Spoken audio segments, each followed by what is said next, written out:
Hey, it's Codex here. In this series, Kakashi's a little more active in Naruto's life, and he points him in the right direction. He learns a very unique ninja art really early on. He's a lot smarter than Canon Naruto, and stronger I suppose. And this story gets really dark later on. It's not corny dark written by some fatherless 12-year-old child. It's actually like body shivering dark. If that's not your cup of dark coffee, go check out my new channel, link in the description. Let's get into the video. What happens when Naruto's views are shifted before even his dream to become Hokage? Where will his new path take him? And how many strings will he pull, or threads will he trip over along the way? We are only puppets. Our strings are being pulled by unknown forces. Chapter 1. Humble Beginnings. Among the civilian population of the elemental nations, there were many thoughts regarding the hidden villages that fell across the map. Most thoughts of them as simple settlements containing garrisons of shinobi ready to leave at a word's notice from their leader.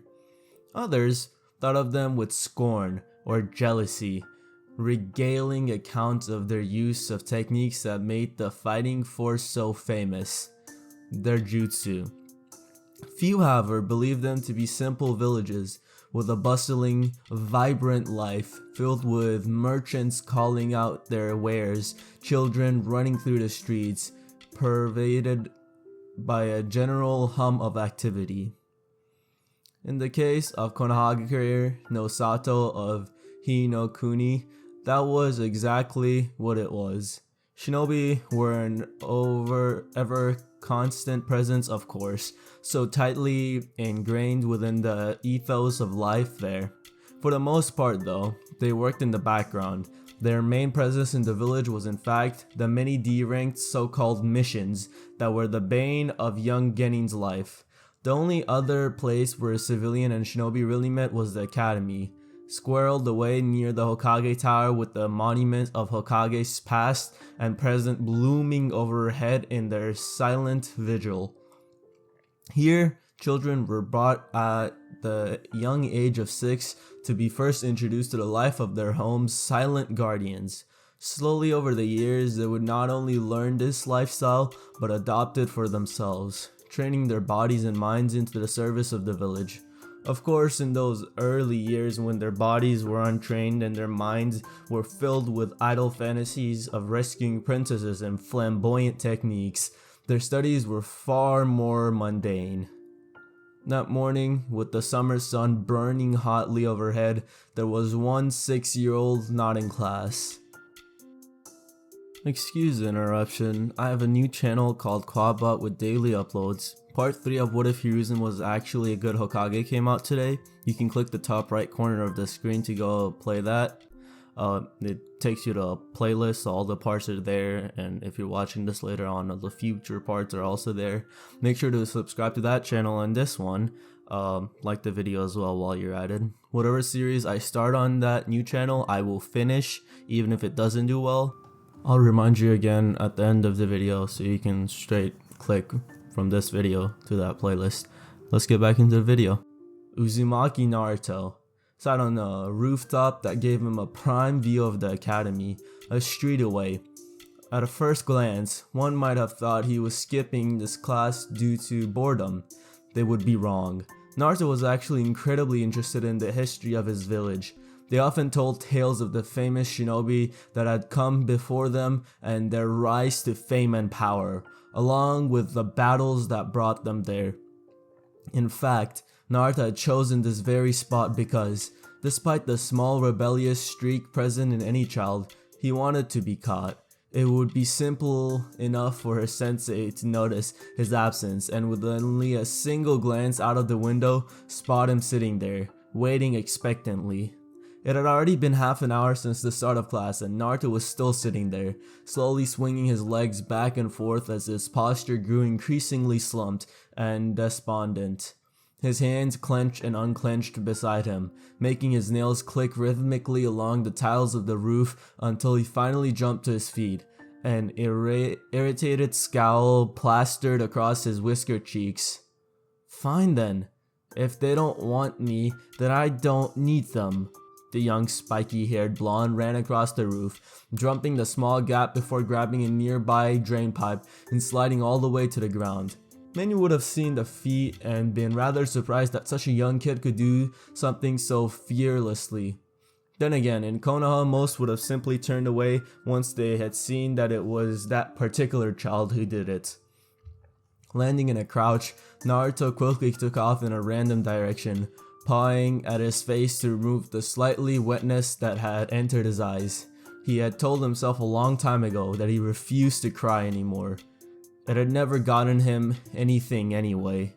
When the old man that Naruto would later come to realize was in fact the Hokage himself, first told him that he would be entering the academy, his childish mind had done what so many before had done, conjured up images of death-defying missions, praise from thankful clients, and many awesome jutsus to learn.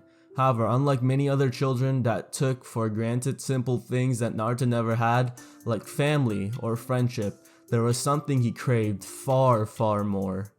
As a younger child, he had loved those rare days when he could walk up to a group of kids playing ninja and they would allow him to join in. Unfortunately, the next day, like clockwork, he would return, only to have them turn him away. They would either run away or tell him to get lost. He had caught more than a few suspicious or hostile looks from the parents when he approached their children, to the point where he had stopped trying, preferring to sit by himself. He would listen to their happy cries so that he could close his eyes just for a while, pretend he was amongst them. The academy was supposed to be different. He would be joining other kids looking to become shinobi. They would be learning together, as classmates. Those young, naive hopes had been soundly crushed within the first week, but the children and sensei alike ignored him as if he carried some disease. At first, he tried to persevere, hoping that if he showed he was good enough, like that Sasuke boy, they would see how good he was. A lot of the other kids seemed to have some training beforehand though, and there were a lot of things he just didn't understand in class. He refused to ask though, thinking it would make him seem stupid to the others. There's only so much a young child can take, which saw the blonde running away from the academy where he was obviously unwanted, just like in the rest of the village. He paused in a lonely street for a few seconds to catch his breath, concerning where he should go now. A pang of guilt passed through him when he thought of the Ichirakus. His first thought had been to return to the ramen stand where he felt so warm and wanted, but Tuichi and Ayame had seemed so happy when he told them about the academy. To return there just to tell him that he had given up, the idea hurt more than the words could describe. A burst of determination flooded the young child. He hadn't given up yet, and a twist of faith. Just as he resolved to return to the academy, walking out of the alleyway with a determined step, he managed to run into a large man going past. After a few mumbled curses, the man continued on with barely a passing glance, leaving the young kid sitting on the dusty street. Clutching his hand and suppressing tears as he wiped them away, he looked up to see a large building he had only ever noticed in passing on the trip between his small apartment and the academy. The library. With a bright grin, Naruto burst to his feet with a previously hidden energy. Shibuki Sensei's words about the library flashed through his mind. He had told the class it was somewhere they could go to supplement their own learning, but Naruto had never bothered with it before as reading was difficult for him. If it helped him become an awesome shinobi that his classmates would respect and admire, he'd try just about anything. That was why around 10 minutes later he was happily walking out of the building with a stack of books that almost cut off his view of the path in front of him. He had expected some trouble from the librarian, but the bored-looking man lounging behind the desk, attuning by his forest green flak jacket, had barely given a second glance. It still bothered Naruto how the adults would always ignore him, as if his existence was so negligible it wasn't even worth noting. He wasn't going to complain on the rare opportunities it helped though. There was a truer than usual grin spreading his cheek, turning his eyes into fox-like slits. as he jogged towards the training ground reserved for the academy students. There was one he was particularly fond of. It was fairly far away from the academy because it was close to the real training grounds. Occasionally, he could catch the sounds of shinobi sparring. As he sat down on the soft grass, books spread about him like petals of flowers to which he was the stem. He couldn't help but feel like this was a turning point for him. Screw this. Naruto clutched a book on chakra theory in a white-knuckled hand held over his head. The only thing stopping him from throwing across the clearing was the librarian's absence parting words on damaging the books. Instead, he set it down next to the pile of other books he had tried to read, only to be blocked by words he didn't understand, diagrams that hurt his head to look at, and sometimes even confusing titles. In later retrospect, he would realize that choosing the most advanced books he could find on the subject was a poor choice, but right at the moment he was just frustrated at his own inability. He jumped to his feet so that he could run through some exercises, figuring he could at least work on his fitness. It was just about the only thing he seemed to have over the rest of the class. He had no idea that he hadn't been alone in the clearing for some time now, and a single eye watched him curiously from the trees. Aren't you supposed to be in school, kid? Naruto, shocked by the sudden voice, span so fast that he managed to trip over a haphazardly stacked book pile and ended up in a heap on the floor. He ended up looking dazedly at the silver-haired shinobi staring at him with clear amusement. At least, Naruto assumed it was amusement, as the man wore a face mask and had his headband tilted over one eye. It left just a single eye visible that was currently closed in a strange okay, I don't know what that word is, of a smile. The blonde quickly gathered his bearings and scrambled to his feet, an indignant look on his face. What's it to you, Cyclops? To his frustration, the man's amused exterior never changed or flickered for a moment, and he simply chuckled before looking down the stacks of books surrounding the boy. Well, I was heading to a training ground and spotted you here, seemingly in deep thought. While I admire your work ethic, kid, maybe your studies would be more effective with a real sensei. Naruto glared at the man suspiciously for a moment, thinking about what to say. This isn't the way to the training ground, Cyclops, he pointed out suspiciously. Far from being caught off guard, the man only chuckled again, shrugging before scratching his head almost helplessly.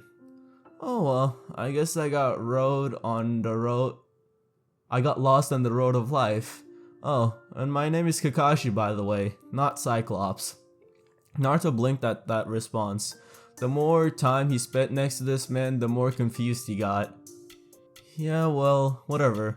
I'm not going back to that place. Kakashi just quirked a single eyebrow, not that Naruto have seen otherwise, and looked off absently in the direction of the academy. Is that so? How else do you expect to become a shinobi? The older man almost seemed like he wanted to chuckle again, considering Naruto was increasingly looking like a bird that had just been doused with water, feathers ruffled and everything.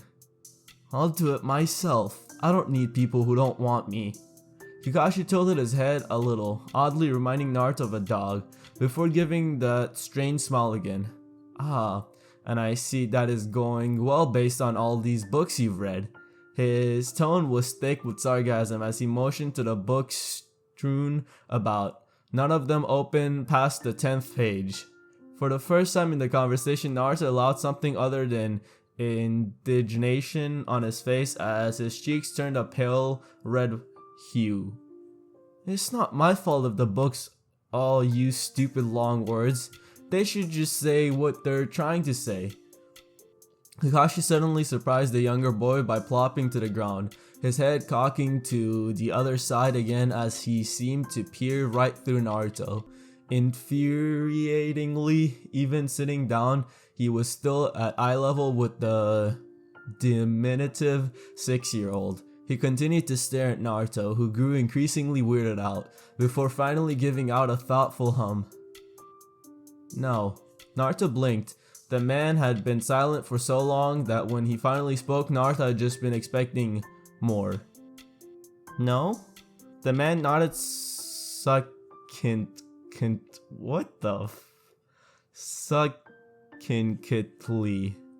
smiling again as if he had come across some great revelation with this simple word. No, I don't think your problem is the books or the academy. After all, you seem pretty quick to give up on both. Suddenly, Naruto's face was red for a wholly different reason as he bristled, much to Kakashi's amusement again. Hey, I didn't give up. However, much to his chagrin, Kakashi simply waved away his angry words absently as if he were shooing some irritating puppy. Sure, but like I was saying, they aren't your problem. Naruto paused at that, suddenly feeling a little interested despite his previous irritation. Your problem is that you lack a goal. Kakashi summed up sagely. Naruto blinked, his anger gone as he slowly sunk to the ground, his shoulders slumping a little. A goal? Kakashi gave him an eye smile as he saw him become less aggressive and a little more respectful to what he was saying. A goal. A driving force behind what you do. Motivation. So that you don't just quit as soon as it becomes a little difficult. Kakashi motioned towards the books again and Naruto rightfully looked sheepish, before looking back up at the Jonin questioningly. So what should my goal be? At that, Kakashi could only shrug, still with the odd expression of his. I can't really tell you that, kid. It has to be yours, otherwise it's pointless. Naruto frowned at that, internally pondering just what could be his goal. It started to make him think about why he did everything in a village that didn't seem to even want him, which just made him depressed, like what always happened when he was alone with his thoughts. It was the reason he was so fond of distracting himself, so he wouldn't have to think about these painful things.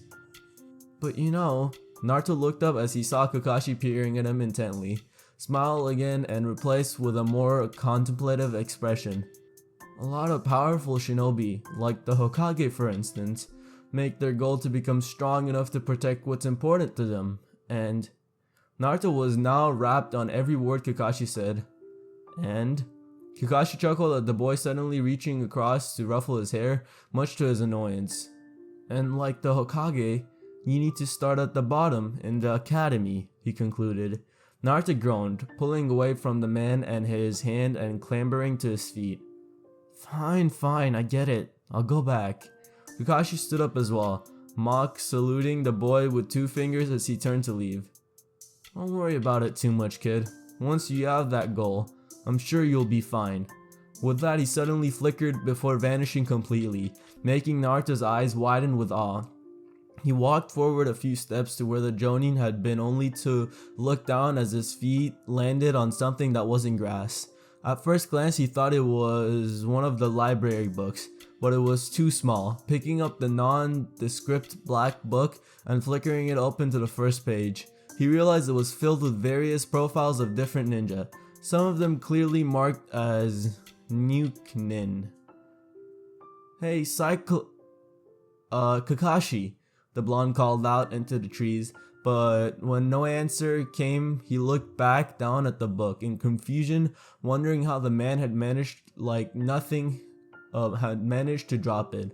With a shrug, he threw it atop the pile of books he had already had, frowning as he realized he was going to have to return them before going back to the academy. True to his words, Naruto did go back to the academy that day, simply walking into the class during the second period and sitting down. The teacher said nothing, continuing his class like nothing had happened, even while the other kids whispered amongst themselves about the troublemaker. Far from his usual loud self, Naruto was surprisingly withdrawn during the rest of the day, thinking about the little black book he now had in his sleeveless orange hoodie front pocket. He had tried to return it at the library with the other books, as he had assumed that was just what you did with books, but the Chunin had told him he couldn't just give the library any old book he hadn't checked out. so now he was holding onto it, his fingers clicking across the table as he felt its weight in his pocket. Looking up, he saw the teacher was writing math equations up on the board, complicated things Naruto couldn't even begin working out. Instead, his hand almost subconsciously slipped into his front pocket, fingers tracing across the smooth book cover. He took it out and opened it up discreetly, idly flickering through the first couple of pages. At first, it was just out of idle curiosity. After all, it was basically filled with pages of powerful shinobi, along with a bit of information on them. The more he read though, the more he found himself engrossed. These shinobi and kunoichi were from all over the elemental nations. Their headbands, scratched out or not, were showing a plethora of different symbols, some they haven't even been taught about. All their skill sets were so different it almost boggled the young boy's mind how they had all become so powerful through such different methods. Then of course it happened. Naruto flipped the page and there at the top, marking at the shinobi's rank and therefore ability, was a large bold S. Naruto paused, looking at the page to see if he had gotten it wrong, but sure enough it was an S, the highest rank a shinobi could be given. Akasuno no Sasori. That would be the name Naruto engraved into Naruto's mind for the remainder of his life. At the first glance, Naruto could see a lot of similarities between himself and the young-looking redhead teenager staring blankly out of the page at him, the spiky hair for one.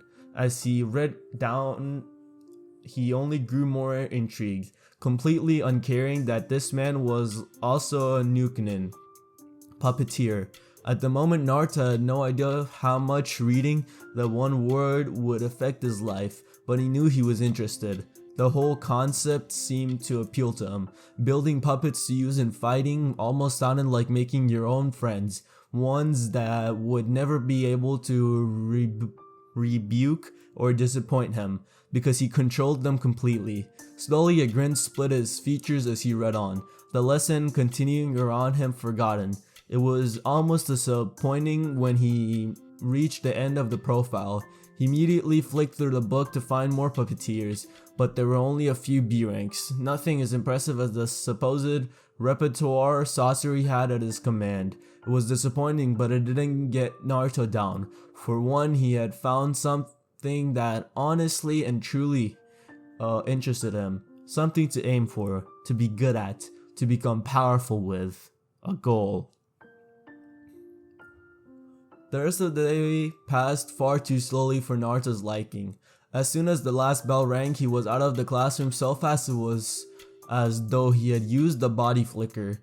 It took him only a few minutes at that pace to reach the library, and he immediately rushed up to the desk where the bored Chunin still sat, leaning back on his chair and flicking through a small orange book. Much to Naruto's annoyance though, when he asked for a book on puppetry, the man had looked at him with a raised eyebrow and a snort before walking off and coming back with a children's book for beginner puppets. Unfortunately, not the type Naruto wanted. What's this? The Chunin didn't really seem interested in talking, instead returning to his little book, at least until Naruto threw the offending manual at the teen, nearly causing him to fall backwards off his chair. Oi, what was that, Gaki? Naruto just returned the angry expression as he mentioned to the brightly colored book now lying on the floor. That's not what I asked for, you jerk. The Chunin with the bandage across his nose simply picked up the book with an indignant sneer. It's about puppetry, isn't it? He tried to force the book back into Naruto's hands, but the blonde simply looked at it as if it were vegetables in his ramen. Yeah, the stupid kind. Naruto didn't care about some silly civilian form of entertainment. His puppets would be awesome and scary, not for cheap laughs. The Chunin just looked confused as he scratched his head. What are you talking about, the ninja art those sandals use? Those sandy sandals use? Why would you be looking that up? Naruto just grinned, jabbing himself in the chest with a thumb. I'm gonna be the best puppeteer ever. The Chunin stared at the kid for a good few moments before bursting out laughing, walking off into the bookshelves before returning a few moments later, still wiping at his eyes from his laughter as he plopped the book into Naruto's hands. That's a good one, kid. A Konoha shinobi becoming a puppeteer. Sorry to burst your bubble, but that's a secret art, And dang, if Suna don't guard their secrets like a merchant does his purse. Naruto looked down at the book. It seemed pretty old and seemed to contain accounts of puppeteering from a Konoha perspective during the Second Shinobi War. Naruto blinked at that. He hadn't even known there were Shinobi Wars, never mind 2 of them. Suddenly he remembered the Chunin's laughter. I don't care. I'll do it anyway. The older shinobi looked at him for a few more moments before shrugging and sitting back down. Knock yourself out, kid. If you manage it, I'll be able to laugh at those Sunanins having one of their prized arts being figured out by a gaki. Ignoring the last comment due to his mixed feelings regarding the veiled encouragement, Naruto just nodded slowly before rushing out and back to his apartment. That evening he stayed up reading the old book until lights had begun going out outside his window.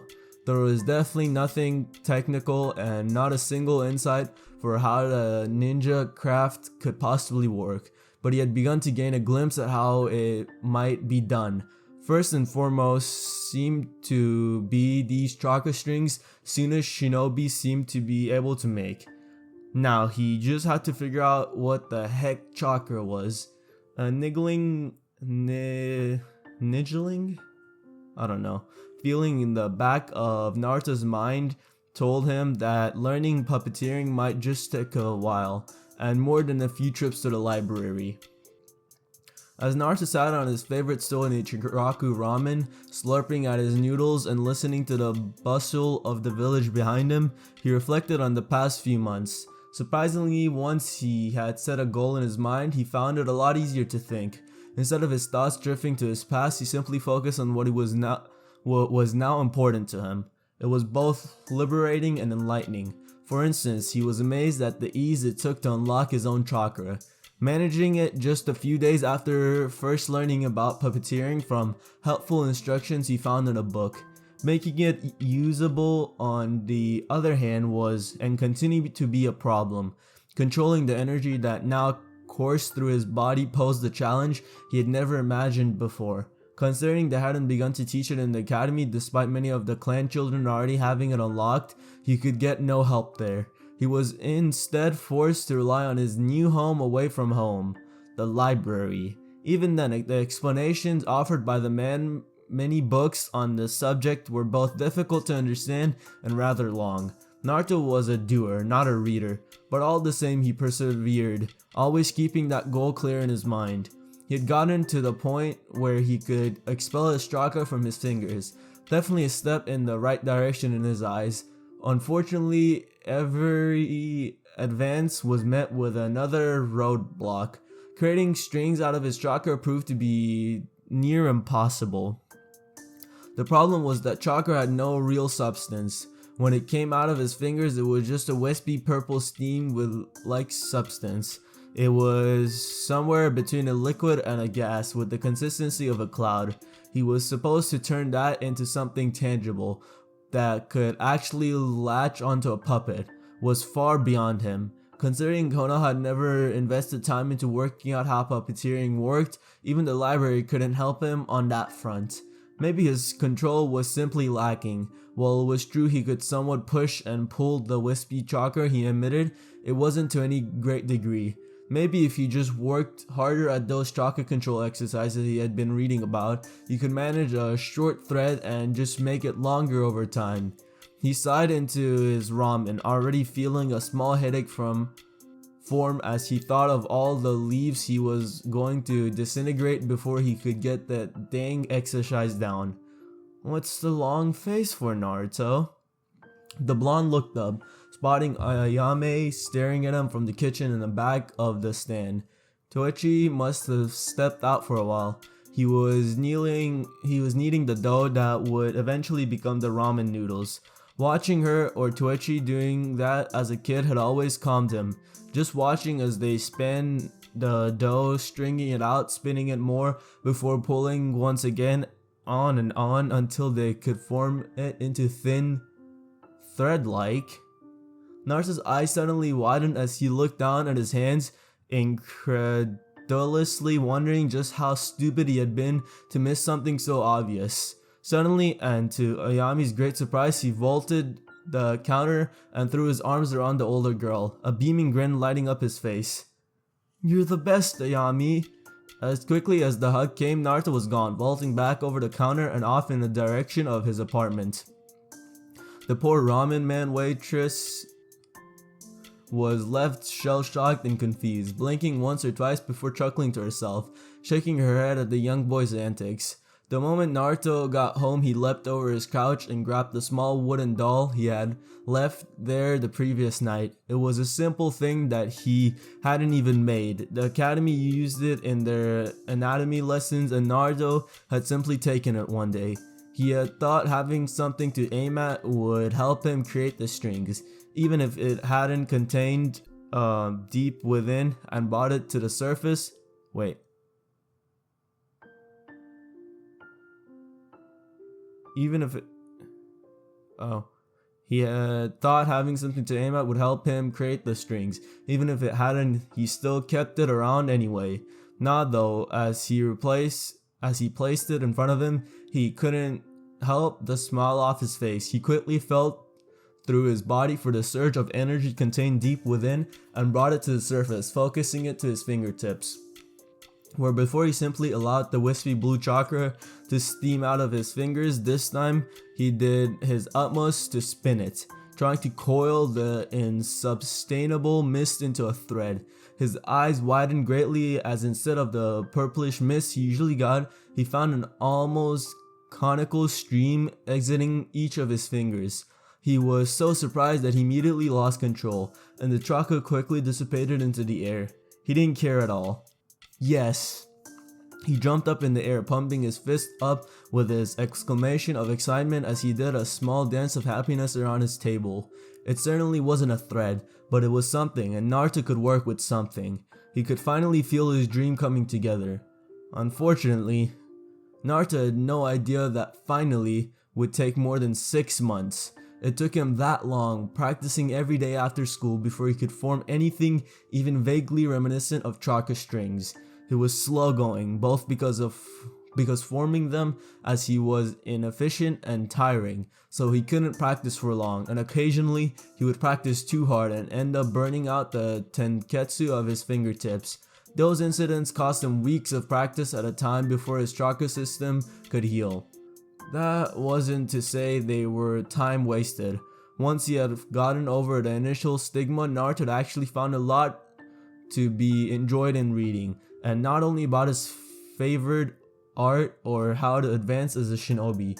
Each book was like a portal to a different world, one where he didn't have to remember his past or focus on the ignorance the villagers gave him. Reading became his solace in a grey, ignorant world. He had even taken to doing it in class, not that his teachers cared. In the end, he had finally managed to form the thrice danged threads, only to realize he had no idea how he was supposed to attach them to a puppet. Another 3 months of refinement passed before he figured out that trick, purely by accident. He had gotten frustrated and tired after almost an hour of attempting it on the little wooden doll, to the point where he began to lose control of the threads, making them fray at the ends. When he realized this and tried to fix them, they were still touching the doll, and with the twitch of his fingers, the doll arm had jerked forward. Naruto had fallen over his chair in surprise. Naruto walked slowly through the streets of the village. He had just left the academy, his last day of the first year in fact. Many of the other kids had rushed out ahead of him, happy to talk with their friends or make plans for the break before their second year. Naruto was content to simply stroll out. It was amazing how little he seemed to rush nowadays, not that he actually had somewhere to be, as he walked into an apartment that a year ago he wouldn't have recognized as his own, due to how clean it was. He couldn't help but smile. There on his table, as it always was, stood the small wooden doll he practiced with. From the door he reached up, grinning as thin purple threads spanned themselves from his fingers and almost instantly gripped the puppet in strategic places. With a twitch of his hands, With a twitch of his thumb and ring finger, it took a confident step forward, its head turning to look at him. With his index and middle fingers, he forced the little figure to raise a hand and wave at him, a gesture to which he returned with a content smile. For a few minutes he made the doll run around, flipping and dancing about. His hands moved and his fingers flexed. He laughed as it performed a particularly flamboyant move of running up a wall, at least until the stunt caused the piece of paper he had tacked there to fall off and drift to the floor. He reached down to pick it up, only for his bright grin to suddenly sober as he realized what it was. A long time ago, he had torn Sasori's profile from the bingo book and tacked it to his wall as a reminder of his goal. Looking between the torn pages and the wooden doll that ironically had its head tilted up almost expectantly, he frowned. He had no reason to be happy right now. It took all of his fingers to even control a puppet this small, and his chakra threads were so visible they actually glowed. Compared to the mastery Sasori had over his art, it was pitiful. The man was reputed to control 10 puppets at a time, a skill only his grandmother and the founder of the puppet art, Monzaemon Chikamatsu, had ever accomplished. Slowly, Naruto's hand clenched into a fist. He still had so much to do if he wanted to reach his goal. This was just the beginning. The new channel and the playlist should be on your screen right now. You can click on them. Please go subscribe to that. Also, I uploaded on the main channel, and I'll be doing that again this week. And if this video does well, I will be uploading the next part tomorrow. Have a great day. Bye.